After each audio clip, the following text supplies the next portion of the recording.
സ്വന്തം ഉമ്മ മരിച്ചിട്ട് ആ ഉമ്മാന്റെ മയ്യത്ത് ഖബറിൽ കൊണ്ടുപോയി വെക്കണം. എന്നിട്ട് ഇങ്ങനെ ആലോചിക്കും, പടച്ചോനെ എന്നാലും ഞങ്ങളുടെ പ്രിയപ്പെട്ട ഉമ്മ മരണപ്പെട്ടു പോയല്ലോ. എന്നിട്ട് ആലോചിക്കുക, ജീവിക്കുന്ന സമയത്ത് എന്താ ആലോചിക്കാതെ മരണപ്പെട്ടു പോയിട്ട് ആലോചിച്ചിട്ട് എന്താ കാര്യം? ഈ സ്നേഹം എന്ന് പറഞ്ഞതിൽ ഉണ്ടായിട്ട് ഒരു കാര്യമില്ല, ഒരു വാല്യൂ ഇല്ല. പ്രകടനത്തിൽ, സംസാരത്തിൽ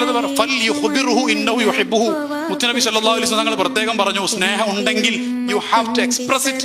ഈ ഉമ്മ മരണപ്പെട്ടിട്ട് ഈ ചങ്ങാതി, ഈ മകൻ എങ്ങനെയൊക്കെയോ പിടിച്ചു നിന്നു. കാരണം ആൾക്കാരെല്ലാരും കൂടെ വരികയാണ്, ഉമ്മ മരണപ്പെട്ടതല്ലേ. ഖബറടക്കലൊക്കെ കഴിഞ്ഞ് കുറെ ആൾക്കാർ വന്ന് മയ്യത്തെ ഖബറിൽ അവിടെ കൊണ്ടുപോയി പള്ളിയിൽ പോയി നിസ്കരിച്ച്, അങ്ങനെ പള്ളിക്കാട്ടിൽ ഖബറടക്കി എല്ലാം ചെയ്ത് വീട്ടിലേക്ക് വന്നിട്ട് ഉമ്മാന്റെ റൂമിലേക്ക് ഇങ്ങനെ പോയി നോക്കുമ്പോൾ ഉമ്മ അവസാനമായി അസ്ർ നിസ്കരി, അല്ലെങ്കിൽ ഉമ്മ അവസാനമായിട്ട് സുബഹി നിസ്കരിച്ച മുസല്ല അവിടെ കാണും.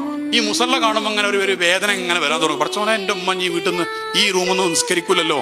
ഉമ്മാന്റെ തസ്ബീഹ്മാല കാണുമ്പോൾ അങ്ങനെ സങ്കടം വരും. ഉമ്മാന്റെ ഫോൺ ആരോ സ്വിച്ച് ഓഫ് ആക്കി മാറ്റി വെച്ചിട്ടുണ്ടാവും. ഇത് ഉമ്മാന്റെ ചൂരും മണവും ഉമ്മാന്റെ സാന്നിധ്യവും ഫീൽ ചെയ്യുന്ന ആ റൂമിലേക്ക് ഇങ്ങനെ ചെല്ലുമ്പോ, ആ റൂമിൽ ഉമ്മ ഇല്ലാതിരിക്കുമ്പോ അപ്പൊ ഇങ്ങനെ ഫീൽ ചെയ്യും. അപ്പൊ അങ്ങനെ ഉള്ളിൽ നിന്ന് ഇങ്ങനെ ആ തേങ്ങൽ ഇങ്ങനെ വരും. അതുവരെ പിടിച്ചു നിന്നത് മൊത്തമാണ് കരയും. ഉമ്മ ഉണ്ടായിരുന്ന ജീവിതത്തിൽ ഉണ്ടായിരുന്ന സമയത്ത് ഒരൊറ്റ തവണയെങ്കിലും ഉമ്മാന്റെ മൊത്തത്തിൽ ഉമ്മ അങ്ങളെ പോലെ ഒരു ഉമ്മാന്റെ മോനായത് എന്റെ വല്ലാത്തൊരു ഭാഗ്യമാണ് ഉമ്മ എന്നൊന്ന് ഹൃദയം തുറന്നു പറഞ്ഞാൽ, ആ ഉമ്മാന്റെ ഹൃദയത്തിന്റെ ഉള്ളിൽ നിന്ന് അള്ളാഹുവിലേക്ക് ഒരു പ്രാർത്ഥന ഉയരും. എന്താണത്? പടച്ചോനെ, എന്റെ കുട്ടിനെ വെറുതെ ആക്കല്ല പടച്ചോനെ എന്നൊരു പ്രാർത്ഥന അവിടെ ഉയരും.